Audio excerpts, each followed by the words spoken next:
श्यामधर बिंद, जो कि आज पार्ट 2 यानी कि वास्तविक संख्याओं में जो परिमेय और अपरिमेय है ये सब बातें बताएंगे आपको, जिसमें एल्गोरिथम के विषय में बताया जाएगा।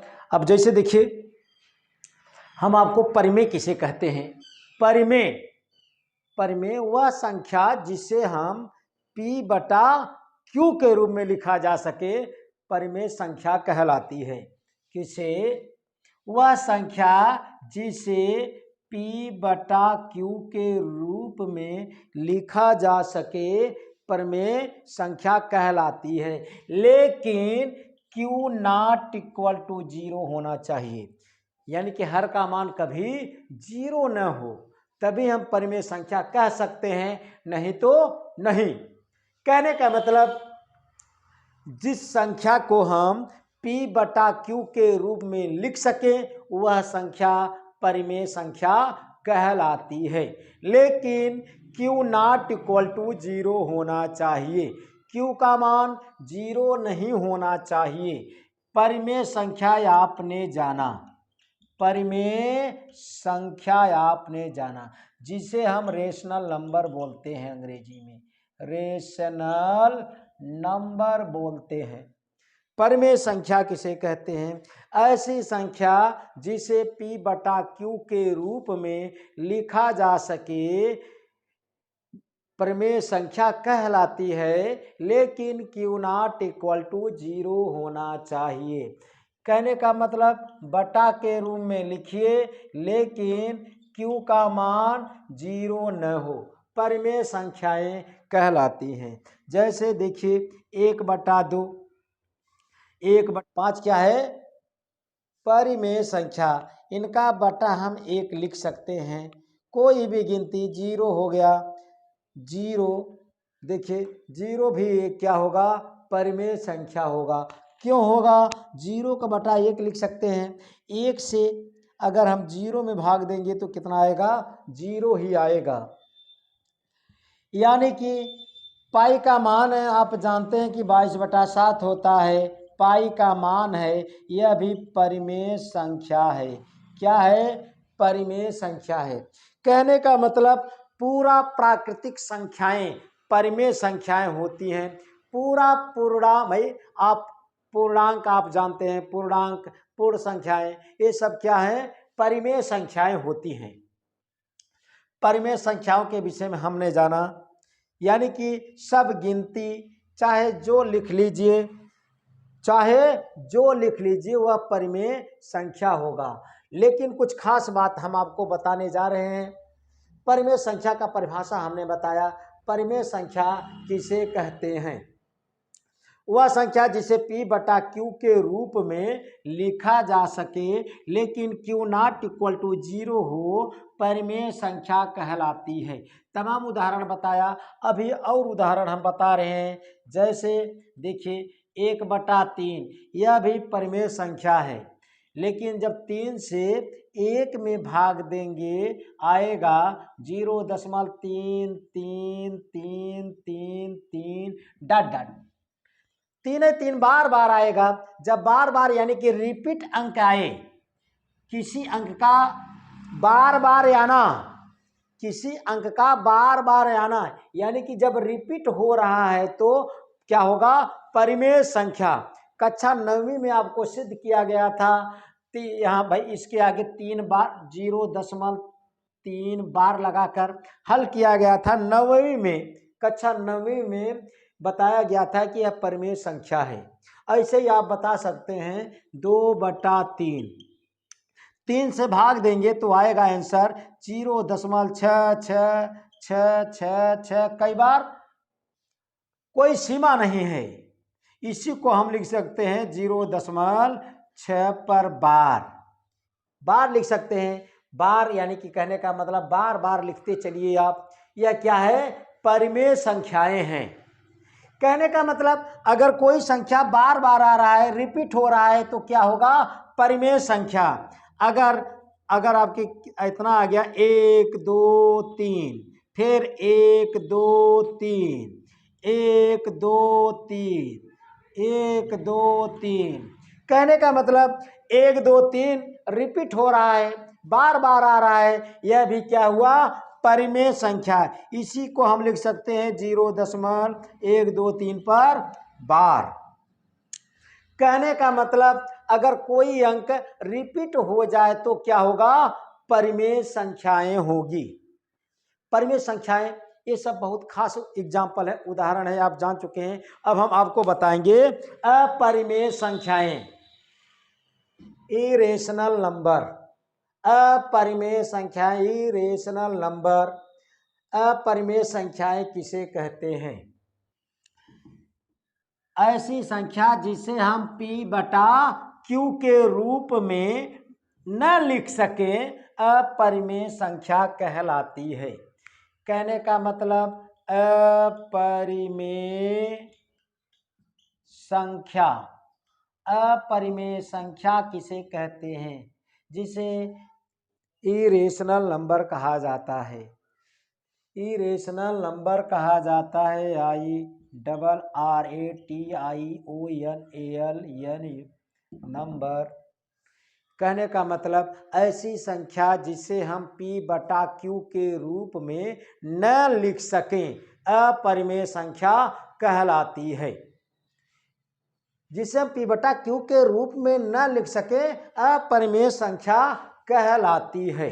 अब सोचिए अपरिमेय संख्या, अब देखिए अपरिमेय संख्या क्या होगा, जैसे करड़े में 2, करड़े में 3, करड़े में 5, करड़े में 7, पाई, यह भी एक अपरिमेय संख्या है। माइनस करड़े में 2/3, अगर ऋण भी संख्या, भाई ऋण भी लगा है तब भी क्या होगा, अपरिमेय संख्या होगा।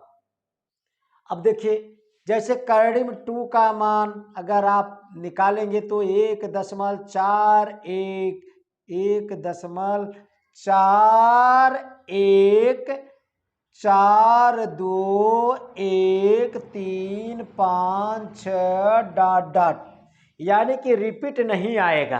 कहने का मतलब जब रिपीट हो जाता तब तो हम परिमेय संख्या बोल देते, लेकिन रिपीट नहीं हो रहा है तो क्या बोलेंगे, अपरिमेय संख्या। अब करड़े 3 का मान आप जानते हैं 1.73205080 डॉट डॉट, यह क्या हुआ, अपरिमेय संख्या हुआ। क्या हुआ, अपरिमेय संख्या। अगर जब अंकों का रिपीट न हो तब अपरिमेय संख्या। कहने का मतलब जैसे 0.120, 12 लिखकर 10, 12 लिखकर 00, 12 लिखकर 30, 12 लिखकर 40, यह भी रिपीट नहीं हो रहा है। जब रिपीट नहीं हो रहा है तो क्या होगा, अपरिमेय संख्याएं, यानी कि ये सब अपरिमेय संख्याएं। जैसे अगला एग्जाम्पल 0.56, यानी कि 56 लिखकर 10, 56 लिखकर 00, 56 लिखकर 30 डॉट डॉट, क्या हुआ, अपरिमेय संख्याएं हुआ।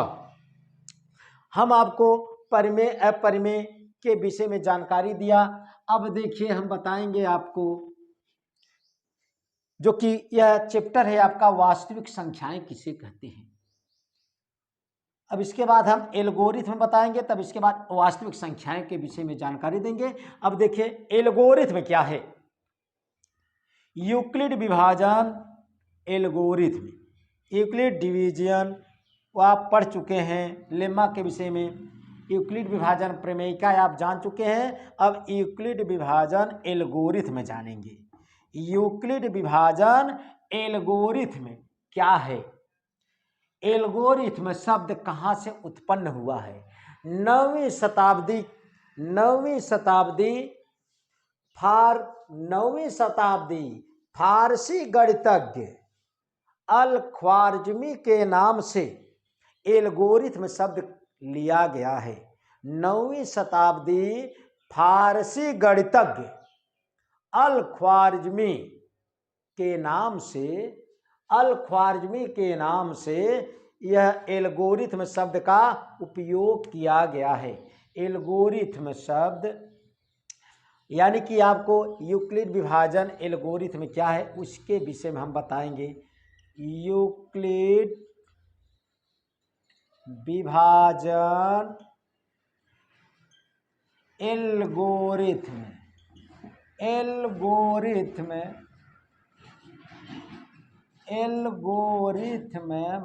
आपको व्हाइट बोर्ड थोड़ा दिक्कत है, व्हाइट बोर्ड हम चेंज करने वाले हैं भाई, क्या करें, व्यवस्था नहीं बन पा रही है। यूक्लिड विभाजन एल्गोरिथम क्या है? एल्गोरिथम शब्द, देखिए यह पूरा, इसको हम शब्द कहते हैं। एल्गोरिथम शब्द का प्रयोग 9वीं शताब्दी में फारसी गणितज्ञ अल ख्वारिज़मी के नाम से एल्गोरिथम शब्द का प्रयोग हुआ है। वहीं से एल्गोरिथम शब्द भाई जो कि फारसी गणितज्ञ थे अल ख्वारिज़मी के नाम से लिया गया है। यानी कि एल्गोरिथम में क्या बताया गया है, इसमें यह बताया गया है कि यूक्लिड विभाजन एल्गोरिथम क्या है, इसमें यह कथन है इनका, इसमें यह बताया गया है कि HCF निकालने का जुगाड़, यदि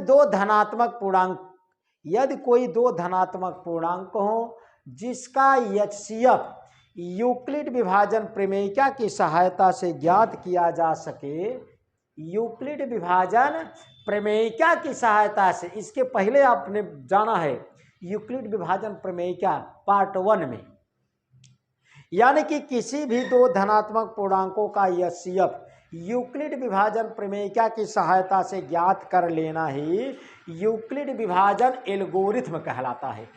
कहने का मतलब भाई दो धनात्मक पूर्णांकों का HCF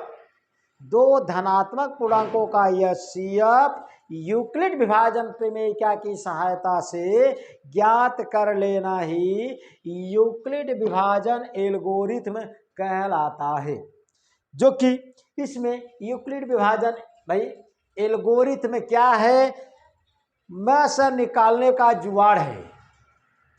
तमाम लोग सोचते होंगे कि में से तो हम 6, 7, 8 में निकालना सीखे थे, वहाँ पर छोटे अंकों का निकालना सीखे थे आप, यहाँ पर लंबे बड़े बड़े अंकों का आप HCF निकालेंगे, बड़े बड़े अंकों का गुणनखंड करके निकालेंगे तो बहुत मेहनत पड़ता है।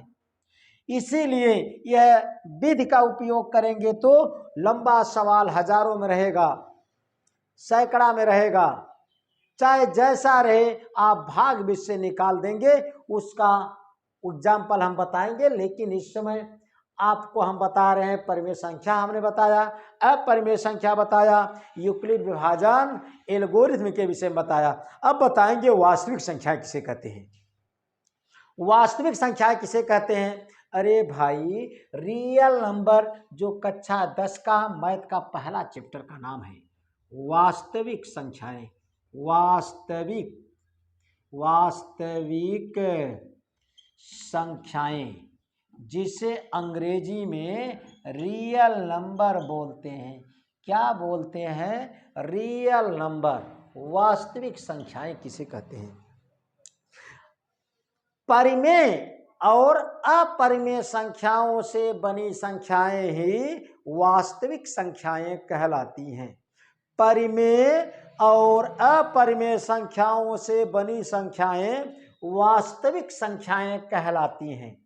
कहने का मतलब वास्तविक संख्या किसे कहते हैं? इसमें परिमेय और अपरिमेय दोनों संख्याओं का उपयोग किया जाता है। दोनों के मदद से जो संख्याएं तैयार होती हैं उसे हम क्या कहते हैं? वास्तविक संख्याएं कहते हैं। अब देखिए, अब हम बताएंगे उदाहरण के विषय में, अगले पार्ट में बताया जाएगा। निवेदन है अगला पार्ट देखने का जरूर प्रयास करेंगे। मैथ का कक्षा 9वीं 10वीं 11वीं 12वीं हर एक बुक से, हर एक तमाम किताबों का अध्ययन के माध्यम से इस बार हम तो जा रहा है NCERT पैटर्न के माध्यम से पूरा सवाल डाला जाएगा कक्षा 10वीं का, कक्षा 11वीं का। लेकिन निवेदन है कि हर एक पार्ट देखने का प्रयास कीजिए। अगर आप नए हो तो चैनल को सब्सक्राइब करना न भूलिए। धन्यवाद दोस्तों।